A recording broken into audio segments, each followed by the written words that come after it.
Se queres saber alguma coisa que vale a pena, ama ser desconhecido e ser tido por nada. Esta é a lição melhor e mais útil: conhecer a si mesmo e não ter-se em alta conta. Não pensar que é grande coisa e sempre pensar bem e favoravelmente dos outros. Esta é a grande sabedoria e a perfeição. Fala pessoal, eu sou Francis Marques Oliveira e você está no meu canal Universo Particular. Hoje vim falar brevemente sobre minha última leitura, uma leitura que eu gostei bastante e que é um clássico da literatura cristã. Eu estou falando de A Imitação de Cristo, do Tomás de Kempis.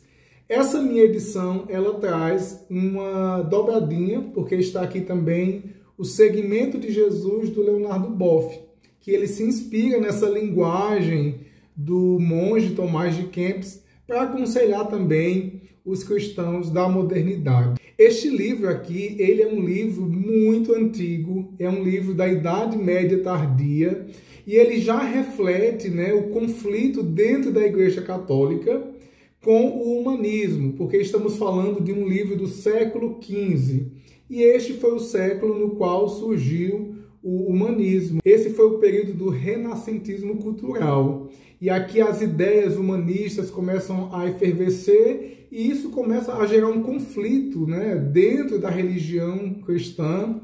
E você lendo essa obra, você vai perceber o quanto Tomás de Kempis ele incentiva a vida devocional dos cristãos.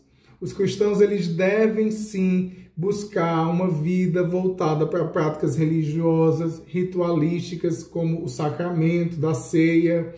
Os cristãos eles devem buscar uma vida contemplativa, meditativa, de oração, e tentar ao máximo abaixar o seu ego. Aqui o Tomás de Kempis ele vai falar muito sobre a humildade, o exercício da humildade, como a humildade ela nos previne de sofrimentos, como a humildade nos torna pessoas mais felizes. O Tomás de Kempis, ele foi um monge agostiniano alemão que passou boa parte da sua vida ali na Holanda.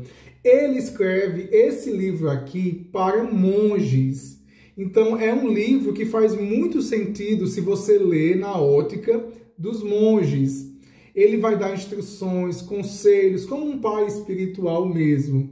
E ele vai dando esses conselhos para os monges, como é que eles deveriam viver, o tipo de vida que eles deveriam perseguir, contra o que eles deveriam lutar. O leitor contemporâneo que lê A Imitação de Cristo vai ter um grande choque cultural. Primeiro, porque nós vivemos numa sociedade extremamente individualista, uma sociedade materialista e triunfalista. Então, alguém que não está familiarizado com as doutrinas bíblicas, com o cristianismo, a moral, a ética do cristianismo e da Igreja Católica Conservadora, vai estranhar profundamente, porque ele fala sobre renunciar ao mundo, abrir mão dos prazeres, lutar contra o pecado. Todos esses são temas que a modernidade estranha e repudia, porque nós focamos muito no ego, na felicidade, em conseguir aquilo que nós desejamos acima de tudo e de todos. Essa é a sociedade que nós vivemos. E aqui o Tomás de Kempis, ele instrui e orienta a uma vida modesta, uma vida simples, uma vida de renúncia. Portanto, pode causar estranhamento nos leitores da modernidade. O livro divide-se em 4 partes.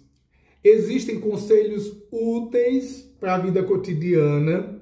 Existe também consolo para os tempos difíceis. Existe também um capítulo destinado a ressaltar a importância de se manter o sacramento da Eucaristia e os conselhos para a vida interior.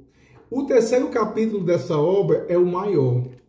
Eu gastei mais tempo lendo essa terceira parte do livro. Mas, assim, tudo é muito bom. A linguagem é uma linguagem fluida, não é uma linguagem difícil, é bem acessível. Porém, se torna um pouco repetitivo. Talvez algumas pessoas desagradem por perceberem uma certa repetição nos capítulos. O objetivo principal da obra é suscitar nos cristãos e nos leitores essa paixão pela vida devocional, essa paixão pela vida cultica, contemplativa, meditativa.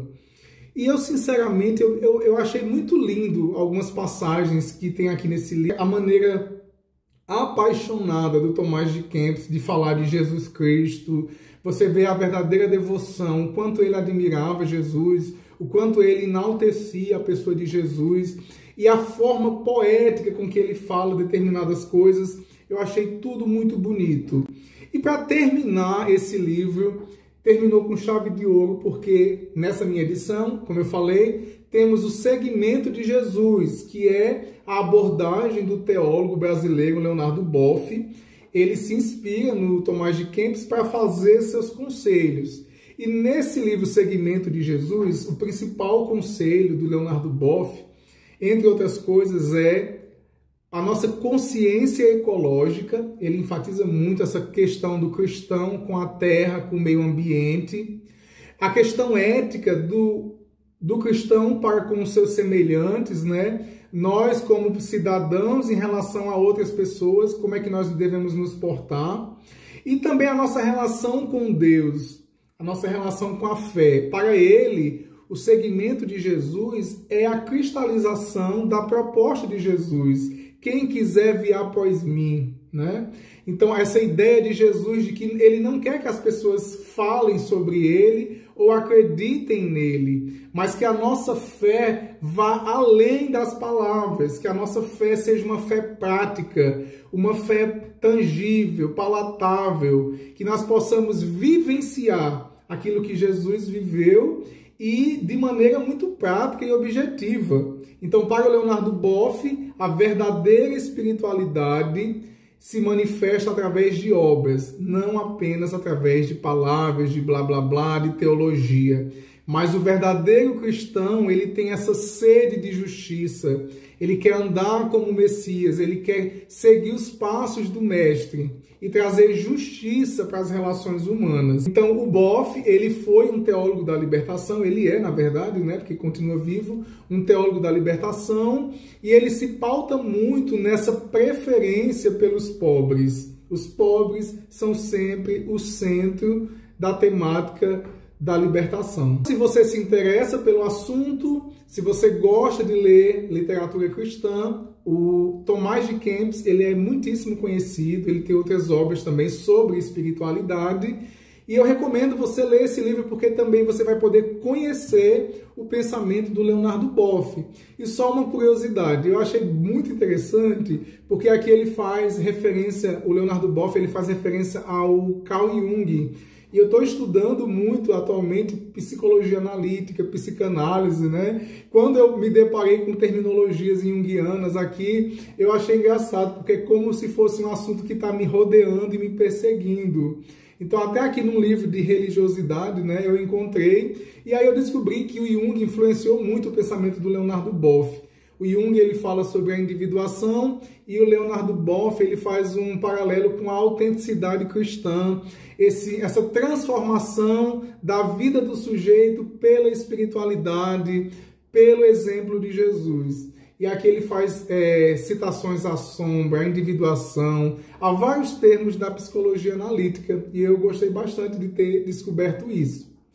Então tá aí, pessoal, é só uma indicação de leitura, eu espero que vocês gostem, dê o joinha nesse vídeo, compartilhe com alguém que você sabe que se interessa por literatura, tá? Até a próxima, beijo no coração, valeu!